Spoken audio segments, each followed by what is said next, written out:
Okay, so today I'm going to show you how to make an ear out of clay. Normally you build an ear on a head, but I'm just going to use this piece of clay and we'll pretend that's the head we're working with. You see I've rolled this coil, and I'm going to take this coil and kind of make a, almost like a number 6 shape and twist that up on itself. Once I have that basic shape, that's what I'm going to build the ear from. Okay, so now I'm going to take this and I'm going to smear all this together where it's been coiled. And our ear sticks out around the outside here, but on the inside it's going to kind of blend into the head. So I want to kind of smooth that down, and I want it to be a gradual blend, and I'm going to smooth this down. So that's the part where it kind of comes out of the head here. And then I'm going to take a small tool, like a spoon tool, either this tool or this tool, depending on the size of the ear, and I'm going to go around the inside part and I'm going to smooth that clay down into the ear so it becomes one object.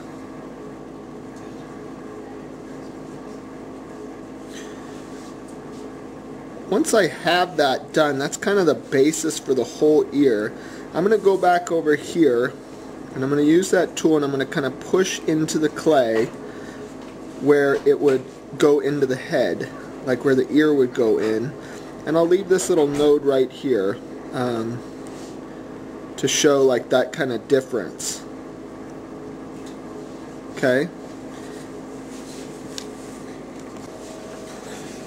Now, as far as all the details inside the ear are concerned, a good rule of thumb is to always have a photo reference. Once you've done it a few, 100 times, you might not need the reference anymore, but the first few times you definitely need a reference, and the more you go, you'll need the references less and less. So I'm going to look at these details and maybe kind of change the shape of the ear a little bit to match the ear I'm doing. And then I'm going to kind of get some of these details on the inside, these ridges, to try and match some of the details in the picture that I'm working with. You can use both sides of the tool and try and get different effects going on. Kind of tuck that in there. Make those ridges and those bumps and those details that kind of characterize the ear, the complexity of the ear. Now, it doesn't have to be perfect, but you kind of want to use that reference to build from so that it has some basis in reality. That way people recognize it as a real thing. Now if there's too much clay, like I'm starting to have too much clay, just kind of scoop some of it out and set it aside. An important thing to remember is don't blend the outside of the ear. Make sure where the ear is on the outside, just kind of leave it alone.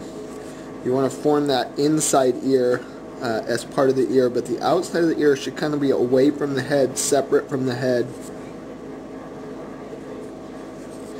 And once you have the general shape, you can wait and go through and clean it up after it's dried a little bit.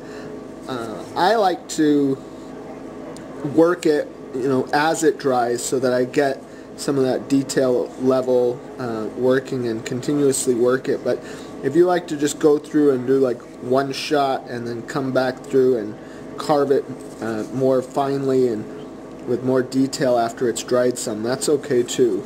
There's no one way to do this that's correct. Okay? And go through and look for places where you feel like maybe that should have been over here. I look at the picture, I kind of notice this cuts in to the lobe a little bit, so it's not totally separate. And those kinds of things will give you a more realistic ear by noticing things and using your eye and your brain to kind of think about what you're sculpting. And I think that's pretty good as a basic ear. Now that kind of ear can also be used for smaller things, like I said, like sculpey.